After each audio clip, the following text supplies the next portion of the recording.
Hello hi welcome to Aadya media. ఈరోజు మనతో పాటు ఉన్న గెస్ట్ ఇమ్మంది రామారావు గారు. ఆయనతో మాట్లాడుతున్నాం. హలో సార్, నమస్తే. నమస్తే బ్రో. ఏంటి సార్, ఇప్పుడు సంపూర్ణేష్ బాబు గారి కెరియర్ ఏమైందంటారు? మొన్నటి వరకు ఒక 2-3 సినిమాలు తీశారు. ఫస్ట్ సినిమా ఉదయకాలం తీయడంతో అక్కడి నుంచి ప్రేక్షకులు కొంచెం బాగా ఆదరించారు సార్. ఏంటి సార్ ఆయన కెరియర్ ఏమైందంటారు? రోజు కనిపించని పరిస్థితిలో ఉన్నారు. అది ఎప్పటి నుంచో నేను కూడా చేద్దాం అనుకుంటున్నాను. ఆయన కెరియర్ని కేవలం ఆయనే పాడు చేసుకున్నాడండి. ఎందుకంటే ఇక్కడ మనం మొదటి నుంచి కూడా సినిమా ఫీల్డ్లో సినిమాల్లో నటించే వాళ్ళు ఎలా ఉంటారంటే, మీ ఊరు ఉందనుకోండి, మీ ఊర్లో చాలామంది కంటే చాలా అందంగా ఉన్న వాళ్ళు మాత్రమే సినిమా ఫీల్డ్కి వెళ్ళమని చెప్తారు. ఇంత బాగున్నా కదా సినిమా ఫీల్డ్కి వెళ్ళరా అంటారు అనమాట. అంతేగాని మామూలుగా ఉన్నవాడిని ఎవరు సినిమా ఫీల్డ్కి ఎంకరేజ్ చేయరు. అలాగా అంటే మామూలుగా మన మధ్య ఉన్న వాళ్ళకంటే కొంచెం నాసిరకం అందంగా ఉన్నవాళ్ళు సినిమా ఫీల్డ్లో రాణించారంటే వాళ్ళ టాలెంట్ ఎక్కువ కావాలి. ఫర్ ఎగ్జాంపుల్, ఇప్పుడు నగేష్ ఉన్నాడు తమిళనాడులో. ఆయన రాణించారంటే నగేష్ వేరే డ్యాన్సరు, బ్రహ్మాండంగా డ్యాన్స్ చేస్తాడు, వేరే కామెడీ చేస్తాడు, వేరే రైటర్ మంచి డైలాగ్ పంచేసేస్తాడు. ఇలాగ ఆయన చాలా గొప్ప టాలెంటెడ్ కాబట్టి ఆయన చేశాడు. తర్వాత ఆయనలో ఉన్న తెలివితేటలు ఇంకెవరికి లేవు. అంటే ఏమిటి, ఎంజి రామచంద్రన్ తెల్లారు లేచినట్టయితే నగేష్ లేకుండా సినిమా తీసేవాడు కాదు. శివాజీ గణేశన్ తెల్లారు లేస్తే నగేష్ లేకుండా సినిమా తీసేవారు కాదు. అంత తెలివితేటలు ఉన్నాయి. కానీ ఈయనకేదో అదృష్టం, హృదయకాలయంలో సంపూర్ణేష్ బాబుకి అదృష్టం వచ్చింది. అంటే సామాన్యంగా మన ముందు తిరిగే ఒక సగటు మనిషి తాలూకు పర్సనాలిటీతో ఉన్నవాడు ఎవరైనా ఉన్నారంటే సంపూర్ణేష్ బాబు. కానీ సినిమా సూపర్ హిట్ అయిన తర్వాత మామూలుగా ఆ గొడ్ల సావిడిలో ఉండి గొడ్లు కాచుకునే వాడికి లక్షల కల్లా చూసిన తర్వాత, రెమ్యూనరేషన్ కూడా లక్షల్లో వచ్చిన తర్వాత మారాలండి ఆయన. మారకంటే నేను నా ఊర్లో ఉంటాను, నా ఊర్లోంచి నేను బస్సులోనే వస్తాను, నన్ను ఎవడు ఆర్టిస్టు కాడని చెప్తాడో చూస్తాను, ఇలాంటి పైచగారి మాటలు ఎవడు లైక్ చేయడు. నువ్వు రెండవయ్యా ఎవడు ఉండొద్దని చెప్పాడా? నువ్వు ఆర్టిస్ట్ అయినప్పుడు ఆర్టిస్టులాగా ఉండాలి. వరుసగా నీ సినిమాలు చూసినప్పుడు రాజేంద్ర ప్రసాద్ ఏం చేశాడు, ఆ కామెడీ సినిమాలు చూడడం మొదలు పెట్టగానే టాప్ని సంవత్సరానికి 10 సినిమాలు చేసేవాడు. అలాంటిది ఒక సంవత్సరం అయితే 28 సినిమాలు చేశాడు రాజేంద్ర ప్రసాద్. ఏది స్లాబ్ మంచి మూమెంట్లో ఉంటుండగా. అలాగేదో తన జీవితం గురించి ప్లాన్ వేసుకుంటే బాగుంటుంది. కానీ సంపూర్ణేష్ బాబు ఏ ప్లాను లేకుండా, పోనీ అమ్మాయిలంటే అమ్మాయిని దగ్గర రానివాడు. నేను, నా పిల్లం, నా తల్లి, నా తండ్రి, నేను, నా కుటుంబం, నా ఊరు, నా పేడ, నా గేదెలు అనుకుంటే ఎలాగవుద్ది? అంటే ఇది ఒకవేళ సంపూర్ణేష్ బాబు చూసినట్టయితే తప్పకుండా అర్థం చేసుకుంటాడనే ఉద్దేశంతో చెప్తున్నాను అన్నమాట. సినిమా ఫీల్డ్లో ఉన్నవాడు సినిమా ఫీల్డ్లో ఉండవయ్యా. సినిమాల గురించి ఆలోచించు, నటన గురించి ఆలోచించు. నువ్వు సంథింగ్ డిఫరెంట్గా ఉండాలి. నీ వేషధారణ అంటే మిగతా వాళ్ళకంటే బాగున్నదై ఉండాలి. అంతేగాని మంచి టాలెంట్ ఏదో ఉందనిపించుకున్నావు, ఆ టాలెంట్ ఎన్ని సినిమాల్లో చూపించావు?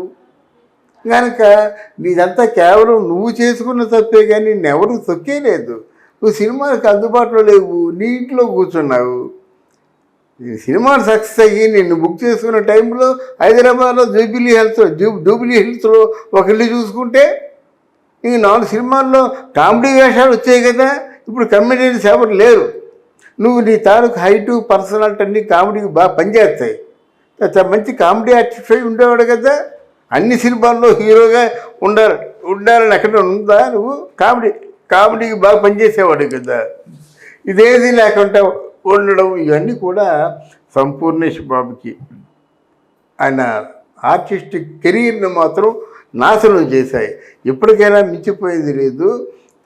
మామూలు కామెడీ ఏదైనా క్యారెక్టర్ ఉన్నట్టయితే అల్లుకొని మంచి కథాబలం ఉన్న చిత్రాల్లో నటించినట్టయితే డెఫినెట్గా సంపూర్ణేష్ బాబుకంటూ ఒక రకమైనటువంటి ఆడియన్స్ ఉన్నారండి. సినిమా చూడకపోతే ఎందుకు హిట్ అవుతాయి? అది లేకుండా కేవలం నా ఊరు, నా ఇల్లు, నా పేడ, నా బర్రెలు, నా బస్సు అంటే మాత్రం కాదు. నేను బస్సులోనే వస్తానని చెప్తున్నావు గర్వంగానా? గొప్ప అనుకుంటున్నావు బస్సులో రావయ్యా. బస్సులలో కాకపోతే ఎదురు బండిలో రాను ఎవడొద్దన్నాడు. బస్సులుగా ఎదురుబడిలో రా, స్కూటర్ మీద రా, మాకు అవసరం లేదు. నువ్వు కారులో వచ్చావనుకో, అమ్మో ఈ పొజిషన్ మాందిరా, చాలా మంచి కారులో వస్తున్నాడు, అంటే బెంజులో వస్తున్నాడా అనుకుంటారు అన్నమాట. ఆయన రెమ్యునరేషన్ ఎంత అనుకున్నట్టయితే బెంజులో వస్తున్నాడు, దానికి కనీసం ఒక 50 లక్షలు తక్కువ ఇవ్వకూడదు అని వీళ్ళేమో నిర్ధారణకు వస్తారు. అక్కడ బస్సులో వస్తున్నాడు అది ఏముందని ఎంత డబ్బు ఇచ్చినా బస్సులో వెళ్ళవస్తున్నాడు కదా, 5,000 మాట్లాడు అంటారు అన్నమాట. ఈ సినిమా ఇండస్ట్రీ గురించి తెలుసుకుని సినిమా ఇండస్ట్రీలో రావాలి, కానీ ఏమి లేకుండా తన ఇష్టానుసారంగా తన కెరీర్ని తనే కిల్ చేసుకుందని నా తాలూకు వ్యక్తిగతమైన అభిప్రాయం. హీరోగా చేశాక కమెడియన్ కింద చేయగలుగుతారంటారా సార్? చేస్తాడు. ఇప్పుడు కామెడీ హీరో ఈజీ కదా. ఇప్పుడు రాజబాబుని కాబట్టి మనం చూసామండి. రాజబాబుకేమో రాజబాబు పక్కనే ఒక రమాప్రభ ఎవరో ఉంటారు, కనిపించరు. రాజబాబు ఎక్కడ చూస్తారు, కనిపించకపోతే టేబుల్ కింద చూస్తాడు, కుర్చీ కింద చూస్తాడు, లేకపోతే ఏదైనా ప్యాంట్ ఇలా దులుపుతాడు. అంటే ఆ హీరోయిన్ కనిపిస్తుందనే. అంటే కమెడియన్ ఏమి చేసినప్పుడు కూడా జనం హర్షిస్తారు.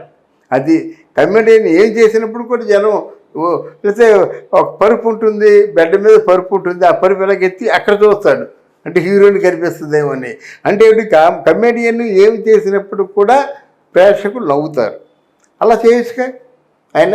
సార్ ఇప్పుడు మళ్ళీ బిగ్ బాస్లో కూడా చేశారు సార్ సంపూర్ణేష్ బాబు గారు. అవునవును. అప్పుడు కూడా అక్కడ కూడా ఉండలేకపోయారు, బయటకు వచ్చేసారు వెంటనే. అవునవును. ఏంటి సార్ దాన్ని ఎలా చూడచ్చు? అంటే ఇక్కడ మీకు ప్రేక్షకులు ఎలాగుంటారంటేనండి, మనము బిగ్ బాస్లో కానీ సినిమాల్లో కానీ చూసే కానీ వాళ్ళు ప్రైవేట్ జీవితాలు ఎలాగ ఉండాలని కోరుకుంటారంటే మిగతా వాళ్ళకంటే ధీరోదాత్తంగా ఉండాలని కోరుకుంటారు. అర్థమైందా?